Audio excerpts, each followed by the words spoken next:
बसवावे घर देवे भरे देवे भरे देवे भरे बसवावे घर देवे भरे देवे भरे देवे भरे बसवावे देवे भरे देवे भरे देवे भरे बसवावे घर देवे भरे देवे भरे देवे भरे संग आसनीश जनी घडे भोजनी घडे भोजनी गमनी घडे भोजनी ओ संग आसनी घडे भोजनी घडे भोजनी घडे भोजनी संकल्प विकल्प देवाला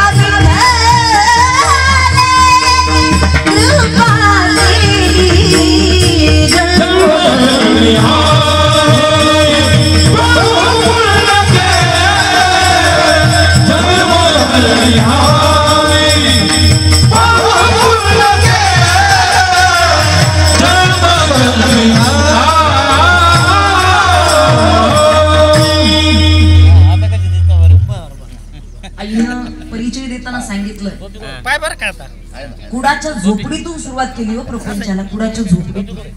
आणि काय होती कोणाची परिस्थिती त्या काळात, इथून पाठीमागचा एक 60, 65, 70, 75 वर्षाचा कालखंड आपण जर निरीक्षणात घेतला तर ध्यानात येईल प्रत्येकाची ती परिस्थिती होती. अगदी कुडाची झोपडी स्वीकारतो. आहारात ज्याच्या सत्व आहे, आहारात ज्याच्या सत्व आहे, वागण्यात ज्याच्या तत्व आहे आणि बोलण्यात ज्याचं ममत्व आहे त्यालाच खरं जीवनात महत्व आहे. असंच कोणी कुणाला मोठे पण देत नाही. वाजू वाटलं तर मोकळ्या मनानं मोकळ्या वाजू, कुणाजवळती जबरदस्ती नाही. आणि मुळात आमच्या कौतुकासाठी ते टाळी अजिबात कुणी वाजू नका. बरं नका वाजू, चला काय ठीक आहे, पण किमान स्वतःच्या उद्धाराची टाळी चुकू नका. लक्षात आलं का? संतांनी लागून या पायाने विनवितो तुम्हाला, हातापाया पडून सांगावं टाळी महात्म्य किती मोठे. मी सुरुवातीला 2 मिनिटात सांगते म्हणजे येणाऱ्या कीर्तनामध्ये कदाचित काही वेळेस आपली टाळी चुकू नये. आपण टाळी का वाजवावी? आध्यात्मिक दृष्ट्या त्याचं महत्व तर फार मोठं आहे, पण आता सध्याच्या काळात विज्ञान प्रगत झाल्या कारणानं विज्ञानानं सायन्सनं मान्य केलं आजी आपण जर सलग 10 मिनिटं जर टाळी वाजवली आणि सकाळी सकाळी उठल्यानंतर विठ्ठल विठ्ठल विठ्ठल विठ्ठल भजन केलं आणि विठ्ठल विठ्ठल भजन करता करता आपण जर दोन्ही हातानं जोरात टाळी वाजवली, हाताला मुंग्या येतात. मुंग्या येतात म्हणजे काय होतं? ॲक्युप्रेशर पॉइंट असतात, त्यावरती दाब पडतो आणि त्या कारणानं शरीरामध्ये रक्ताभिसरण क्रिया चांगली होते, म्हणजे ब्लड सर्क्युलेशन चांगलं होतं. आता या कुटुंबातील ही सर्व मुलंच वैद्यकीय क्षेत्राशी निगडीत असल्या कारणानं त्यांच्या लक्षात येते की आपल्या शरीरामध्ये ब्लड सर्क्युलेशन चांगलं होतं, रक्त प्रसारण चांगलं होतं. आणि ज्यावेळी रक्ताभिसरण क्रिया शरीरात चांगली होते तेव्हा शरीरातले असंख्य रोग नष्ट करण्याची ताकद एका टाळीत राहते. म्हणून कीर्तनात टाळी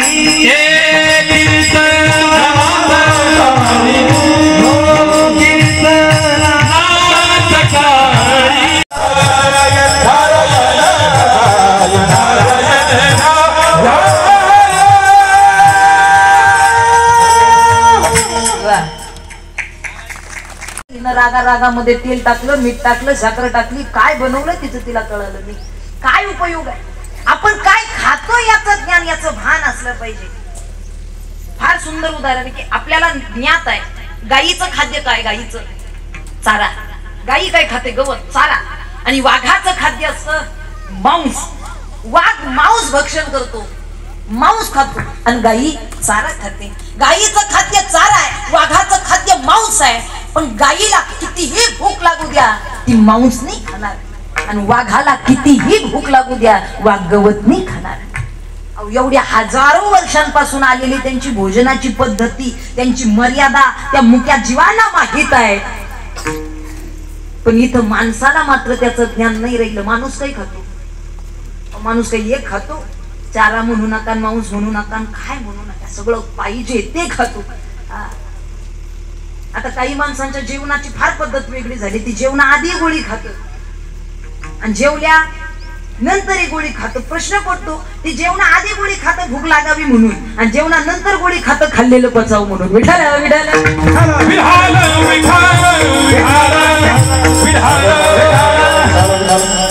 अन्न वस्त्र ही माणसाची सगळ्यात मोठी गरज आहे. वस्त्र शरीराला आपण झाकून ठेवावं आणि खऱ्या अर्थानं आपल्या संस्कृतीचं चांगल्या पद्धतीनं आपल्या धर्माचं आचरण करावं. सध्याच्या काळात फॅशनच्या नावाखाली निम्म शरीर उघडं करण्याची जागा समोर आज इतकी विचित्र. माझी पालकांना प्रामुख्यानं विनंती राहते, आज आपल्या लेकरांना, आज आपल्या मुलींना, आज आपल्या मुलांना आपण आपल्या संस्कृतीची आणि आपल्या धर्माची शिकवण देणं ही आपली गरज आहे, हे आपलं कर्तव्य आहे. इथं फॅशन म्हणून इतर धर्मीयाचं, इतर धर्माचं आचरण करताना पोरापोरींना अभिमान वाटू लागला, आणि त्या नावाखाली दिवसा गणेश आज बलात्काराच्या घटना घडू लागल्या. 4-5 वर्षांच्या लेकींवर अत्याचार, अन्याय होऊ लागलेला आहे. कुठे ना कुठेतरी आज या गोष्टीचं ज्ञान आपल्या मुला मुलींपर्यंत पोहोचवणं गरजेचं आहे. खऱ्या अर्थानं आपण त्यांना ते प्रशिक्षण काय देतात. आई बाप आज अभिष्ट चिंतन सोहळा आहे, काय दिलं असेल आई वडिलांनी, काय दिलं असेल आणि काय दिलं पाहिजे आई वडिलांनी. पोरांसाठी जमीन जायदाद, प्रॉपर्टी, इस्टेट भरपूर कमवून ठेवाल, पण उद्या आज कमवलेली इस्टेट प्रॉपर्टी उद्यापर्यंत टिकेलच याची शाश्वती गॅरंटी नाही. पण एखादा चांगला संस्कार जर आपल्या पोरांपर्यंत पोहोचवला ना, तर ते संस्कार आपल्या पोरांना मरेपर्यंत श्रीमंत बनवतात, शेवटपर्यंत त्यांच्या सोबत राहतात. काय दिलं पाहिजे आज आपल्या संस्कृतीचं, आपल्या धर्माचं. जिजाऊमा साहेबांनी छत्रपती शिवरायांना आपल्या धर्माविषयीचं, आपल्या संस्कृतीविषयीचं आणि स्वराज्य निर्माण करण्यासाठीचं ज्ञान त्या वयात दिलं. म्हणून खऱ्या अर्थानं स्वराज्य व्हावे ही स्त्रींची इच्छा या वाक्यानं छत्रपती शिवरायांनी 16व्या वर्षी स्वराज्याचे तोरण बांधतो. एवढी सोपी गोष्ट नाही. संस्काराची शिदोरी देणं ही आई वडिलांची सगळ्यात मोठी आज कर्तव्याची गरज आहे. 4 रुपये कमी पडले तरी चालतील बँकेत, नाही पोराला मोठी गाडी घेऊन देता आली चालेल, नाही अधिकचं धन त्याच्या नावावरती करता आलं चालेल, पण खऱ्या अर्थानं त्याला संस्काराची शिदोरी कुठं कमी पडू देऊ नका. ही गरज आहे काळाची. अन्न वस्त्र आज खऱ्या अर्थानं आपल्याला हे आज काही वेळेस लुगडं घातलेली आई आणि धोतर नेसलेला बाप पोरांना गावंढळ वाटतो. गावंढळ सुटाबुटाचा जमाना आहे आणि वेगवेगळ्या फॅशनचा जमाना आहे, वेगवेगळ्या कपड्यांचा जमाना आहे. त्यामुळे डोक्यावरती पदर घेणं सुद्धा लाज वाटते पोरींना, लुगडं नेसणं सुद्धा लाज वाटते, धोतर घातलेला बाप लाज वाटतो. पण आज मी सांगू, धोतर आणि लुगडं नेसणाऱ्याच या जुन्या जाणत्या माणसांनी खऱ्या अर्थानं आपली संस्कृती टिकून ठेवली ही मोठी गोष्ट आहे. यांच्यामुळे आज आपली संस्कृती टिकू नये. नाही तर काय राहिलं वाटा. आता मोठी घ्यायची म्हटली तर पदर राहिला नाही व स्त्रीला. आशीर्वाद द्यायचा म्हटलं तरी नाही राहिला. काय राहणार. जुन्या काळात जर घरं गळायची, पाऊस आला तर घरं गळायची, बिचारी माऊली स्वतःच्या पदरावरती पोरांना झोपवायची. आईचा पदर, तिची ऊब आजही आपल्या लक्षात राहते. ज्यांनी ज्यांनी आईच्या पदराखाली खऱ्या अर्थानं सावली घेतली ना, तो माणूस जीवनात कधी अपयशी नाही होऊ शकत. ज्यांना आईच्या त्या पदराची सावली घेतलेली आहे.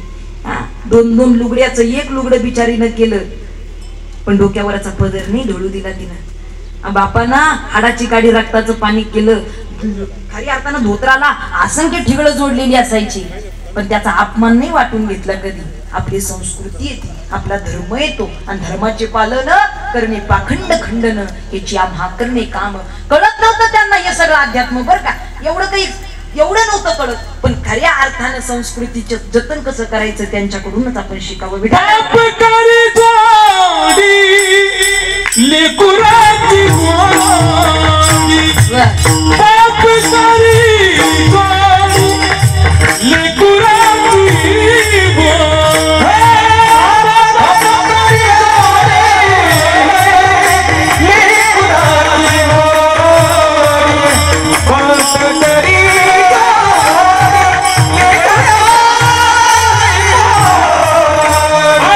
Please.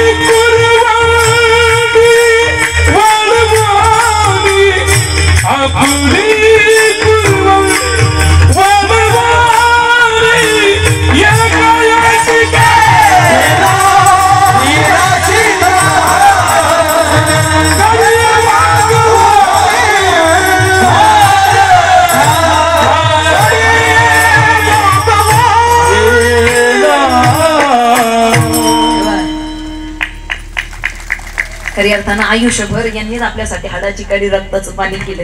म्हणून अभिष्ट चिंतन सोहळा आहे. लक्षात ठेवा, अन्न वस्त्र आणि निवारा ही गरज आहे. लक्षात आलं का? पण निश्चितच आज जगद्गुरु तुकोबारायांनी अभंगामध्ये ज्या वास्तूचं चिंतन केलेलं आहे, ज्या घराचं वर्णन केलेलं आहे, ते घर नेमकं कशाचं आहे? ते विटा वाळूचं घर नाही बरं का. कारण शाश्वत राहणारी गोष्ट जी आहे त्याच्याकडेच भगवान परमात्मा निरंतर हा शब्द का उच्चारावा. जी गोष्ट नाशिवंत स्वरूपाची आहे, जी कधी ना कधीतरी संपणार आहे, अशा ठिकाणी देवाचं वास्तव्य स्थापना नाही होऊ शकत. देव नाही राहू शकत. मग कोणतं घर तुकोबारायांना सांगायचं आहे? खरी अर्थानं दगड विटा वाळूची वास्तू आपण पाहतो, पण कधी ना कधीतरी तीही पडणारी आहे, तीही नष्ट होणारी आहे, तीही संपणारी आहे, काळाच्या ओघामध्ये तीही जाणारी आहे. बरं, देहाचा आपण या देहाचा विचार केला तर या देहरूपी घरामध्ये सुद्धा भगवान परमात्मा चिरंतन नाही राहू शकत. कारण देह जाणार त्याचे काळ हा खाणार नाशिवंत देह जाणार सगळं आयुष्य खातो काळ सावध जाणारे देहाची गावा आली या जन्म मृत्यूच्या सोहळ्याना म्हणून धनंजयाजी परी जावं लागणार ना. तरी उदो असतो पैसे अखंडित होत जात जैसे हे जन्म मरण तैसे आणि वार जगी जावं लागणार. आपल्याला या देहाला या घराला सुद्धा सोडावं लागणार आहे. काही लोकांना वाटतं की मी नाही जाऊ शकत एवढा अभिमान राहतो, त्यामुळे या शरीरावरती अहंकार येतो. एवढी बलाढ्य ताकद आहे माझी, एवढी धनसंपदा आहे माझी, काय कोणी मला काही करू शकेल. पण खऱ्या अर्थानं एकदा का त्या आईचं बोलावणं आलं ना, आईचं एकदा बोलावणं आलं की मग बाकी किती मोठं तुम्ही काही निर्माण केलेलं असू द्या, सगळ्याला लाथा मारून जावं लागतंय. आपल्याला जीवनामध्ये निश्चितच एवढं चांगलं जीवन प्राप्त झालेलं आहे, पण माणसाला हे मन निर्णय म्हणून सध्याच्या काळात ही काही जी भांडणं, जे काही तंटे, जे काही गावामध्ये जे काही भ्रष्टाचार घडतो ना, त्या मनात विचार निर्माण झाले. म्हणून काय शुद्ध केलं पाहिजे माणसाने, काय निर्मळ केलं पाहिजे.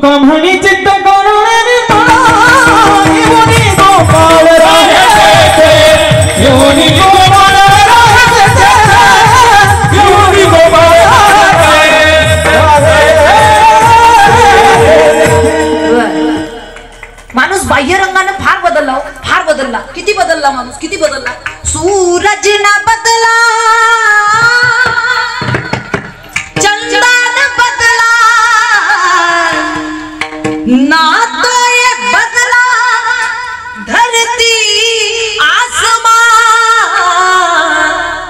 कितना बदल गया इंसान, कितना बदल गया इंसान, कितना बदल गया इंसान, कितना बदल गया इंसान, कितना बदल गया इंसान, कितना बदल गया इंसान, कितना बदल गया इंसान, कितना बदल गया इंसान, बदल गया इंसान, कितना बदल गया इंसान. कितना अहो आता बदलला तो काही कमी बदलला का? माणसाचा काही कमी बदल झाला का? त्यामुळे माणसाने जीवनामध्ये खऱ्या अर्थानं फार चांगलं भगवंताला स्थिर करायचंय, प्राप्त करायचंय. मग कशा ठिकाणी प्राप्त केलं पाहिजे? बसवावे घर, घरामध्ये स्थिर करा, त्याला घरामध्ये स्थापन करा. कोणत्या? या हृदय मंदिरासारख्या घरामध्ये, या वृत्तीमध्ये स्थिर करा. कारण ही वृत्ती कधी मरत नाही, ही वृत्ती कधी संपत नाही, ही वृत्ती नाशिवंत स्वरूप नाही. देह संपतो, लक्षात आलं का? आयुष्य संपून जातं, सगळ्या गोष्टी नाशिवंत आहेत, पण ही वृत्ती मात्र शाश्वत स्वरूपाची आहे. आपण गेलो तरी ही वृत्ती चिरंतर आहे. म्हणून वसवावे घर, निश्चित देवे बरे निरंतर. आणि एकदा या वृत्तीमध्ये, या अंतःकरणामध्ये देव स्थिर स्थापन झालेला ना, मग बाकी त्याला कुठे फिरवायची गरज नाही, कुठे न्यायची. एकदा का हृदय मंदिरात आला की मग ज्या काही क्रिया, जे काही कर्म आपण करू त्या कर्मामध्ये तोही सहभागी भंगणाच्या दुसऱ्याच्या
वाट चुकणार नाही जीवनभर तुझी, वाट चुकणार नाही जीवनभर तुझी.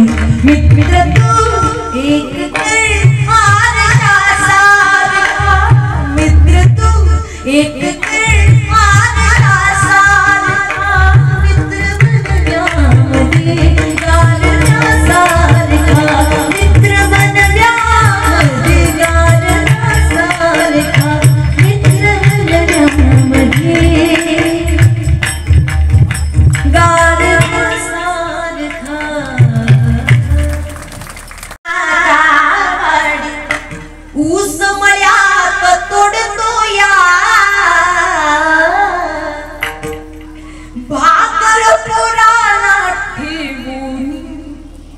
कांड उसाच चाखतो या, घमीस खवाटी फाटलेलं, घमीस खवाटी फाटलेलं, सुई दोऱ्यानं शिवलेलं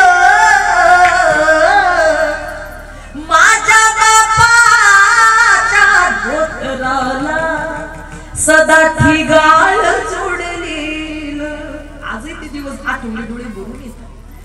आली जत्रा गावाची, आली जत्रा गावाची, बाप बाजारला जायाचा आन उधार पाधार, कापड पोरांना नाहीचा. खिशात रुपया नसायचा बापाच्या. गावची यात्रा तोंडावरती, जत्रा तोंडावरती. अरे आपल्या कपड्याला काही म्हटले तरी चालतील, ठिगळं जोडलेली तरी चालेल, पण पोरांच्या अंगावरती कपडे चांगले दिसले पाहिजे. बाप बाजारला निघाला, खिशात रुपया नव्हता, पण बाजारावरून घरी येताना 2-2 पिशव्या भरून घेऊन यायचा. हो, कळालं नाही त्या बापाचे कष्ट किती. दिसा दिवस घराला पायरी भर दाण्यासाठी, बाप वनवन फिरला. पायरी भर दाण्यासाठी बाप वनवन फिरला. बाप कष्टाचा काबाडी, बाप कष्टाचा काबाडी. आज मी म्हणे तुम्ही किती धनवान आहात, तुम्ही किती ऐश्वर्य प्राप्त केले, तुम्ही किती श्रीमंती कमवली, हे तुमच्या घरगाडीवरून नाही दिसत. तर खरी अर्थानं ज्या घरामध्ये हसऱ्या चेहऱ्यानं आईबाप जेवण करतात ते घर श्रीमंताचे ओळखून जा. आज एवढं मोठं घर वास्तू बांधली, मी घरात गेले ना तर आईला अभिमान वाटला, एवढा आनंद झाला. ताई म्हणले या घर फिरवून दाखवते, हा आनंद चेहऱ्यावरचा खरी अर्थानं पोरांचं कर्तृत्व दाखवून देतो. वेगळी काय पावती पाहिजे हो समाजाला, या सुखाची काय पावती पाहिजे, हे समाधान आहे जीवनाचं. मी म्हणेल खरी अर्थानं त्यांनी केलेल्या कष्टाचं हे चीज झालं असं म्हणावं लागेल. चीज झालं. जगद्गुरु तुकोबाराय सांगतातच आपुली हिताच वसे जागता धन्य माता पिता तयाची. कुणी कन्यापुत्र होते जे सात्विकंत याचा हरीख वाटे देवा, देवाला हेवा वाटावा असं चांगलं कर्तृत्व. आणि एवढंच नाही बरं का, आई बाबाला अभिमान वाटतो, कौतुक वाटतं, हे साहजिक आई वडील येते. पण ज्यावेळी आईच्या आनंदाचं कौतुक मी पोरांजवळ केलं तेव्हा दादांच्या डोळ्यात पाणी आलं. ही आश्चर्याची गोष्ट आहे. त्यांनी घराचंही नाव आई वडिलांच्या नावावरून ठेवलं. कोणी काही ठेवलं असतं, कोणी काही ठेवलं असतं, कोणी काही ठेवलं असतं, पण आई बापाचं नाव घराला देऊन आज खऱ्या अर्थाने एवढं चांगलं कर्म त्यांनी करावं. एकदा जोरदार टाळी वाजवा तिन्ही लेखांसाठी, आमच्या बंधूंसाठी. असं कर्तृत्व खऱ्या अर्थानं समाजात पाहिजे. पोराचं असं कर्तृत्व पाहिजे. आणि प्रत्येकानं असे संस्कार द्या, प्रत्येकाने त्यांना कष्टाची जाणीव करून द्या. त्यांना कष्टाची जाणीव करून दिली ना, मग मात्र कुठेच काही कमतरता पडत नाही. निश्चित आधीच मी बोलणार नाही. जगद्गुरु तुकोबारायांनी आपल्याला सांगितलं, निश्चित भगवान परमात्मा आपल्या संगतीमध्ये आणि तो प्रत्येक ठिकाणी शयनी आसनी अगदी जिथे जातो तेथे तुम्हाला संगाती, जिथे जातो तेथे तुम्हाला संगाती. चालवीची हाती धरोनिया, चालवीची हाती धरोनिया,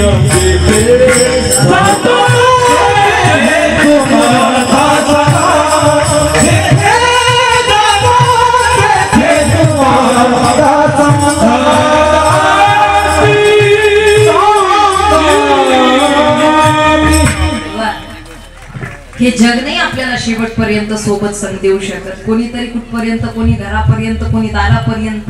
खिशात रुपये पैसा आहे, चेहऱ्यावरती तेज आहे, शरीरात कष्ट करण्याची ताकद आहे, सगळं जग आपल्या पाठीशी आहे. पण ज्या क्षणाला खिशातला पैसा संपतो, चेहऱ्याचं तेज निस्तेज होतं आणि शरीरामध्ये कष्ट करण्याची ताकद राहत नाही, त्या क्षणाला खऱ्या अर्थानं आपल्या सोबती कोण असेल तो हा अवतरील पारण भवदुस्तन नदीचा असा भगवान परमात्मा. निर्वाणी गोविंद असे मागे पुढे काहीच साखरे पडून येते आणि खऱ्या अर्थानं त्यातूनच आपल्याला सर्व समाधान, सर्व सुख लिहालो, सर्व अलंकार, हा भाव देहीच विदेही बहुदशा, हा भाव त्याच त्याच्या संगतीनं प्राप्त होणार आहे. त्यामुळे जगद्गुरु तुकोबाराय सांगतात, आता काय वेगळ्या ठिकाणी त्याला पाहायचं, तो आमच्या अंतरंगात अंतकरणामध्ये सामावला. वसवावे घर देवे बरे निरंतर खऱ्या अर्थानं. आणि एकदा का तो प्रत्येक ठिकाणी प्रत्येक क्रियेमध्ये जर सामावला, मग बाकी त्याचे काय फलद्रूप, काय काय आम्हाला साध्य होतं, त्यांपासून खऱ्या अर्थानं काय आम्हाला प्राप्त होतं. अभंगाच्या 3ऱ्या चरणामध्ये संकल्प विकल्प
शेवटची ओळ म्हणजे हरिमुखे म्हणा, हरिमुखे म्हणा आणि पुण्याची गणना कोण करी, या अर्थी आपण म्हणत असतो. पुण्याची गणना कोण करी म्हणजे गणना करू शकत नाही एवढं पुण्य. पण इथे जर त्याचा अर्थ आपण लावायचा म्हटला ना, तर संत सांगतात हरिमुखे म्हणा, हरिमुखे म्हणा. आता हे म्हटल्यानंतर पुण्याची गणना कोण करी, कोण पुण्याचं पापाचं मोजमाप करणार. आम्हाला गरजच नाही पुण्याचं मोजमाप करण्याची, पापाचं मोजमाप नाही. पुण्याची मोजणी नाही, पापाची टोचणी. लक्षात आलं का? नाही पुण्याची मोजणी, नाही पापाची टोचणी, नाही पुण्याची मोजणी. काय गरज आम्हाला, आम्ही आहोत असं निर्मळ अंतकरणानं, आमच्या अंतकरणात तो स्थिर झालेला आहे. आम्हाला तोच भाव निरंतर ठेवायचा आहे. मग तो कसा राहील बरं, आम्हाला सुद्धा ते भाव जर निर्माण करायचा, आपल्याला भजन करावं लागेल. कसं करावं लागेल, हाताने टाळी, मुखाने देवाचं नामस्मरण. विठोबा रखुमाई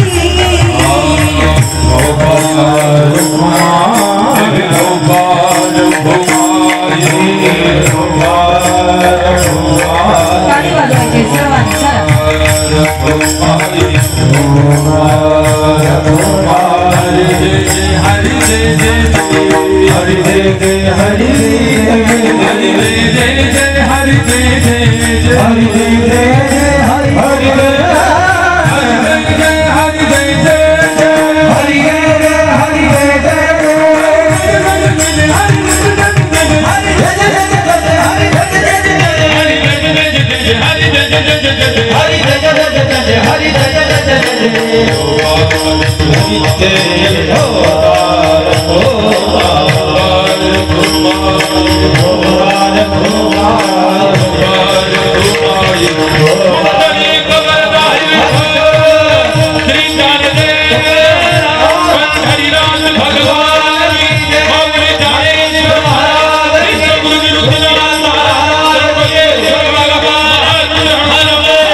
छत्रपती शिवाजी महाराज की जय जय शिवाजी महाराज की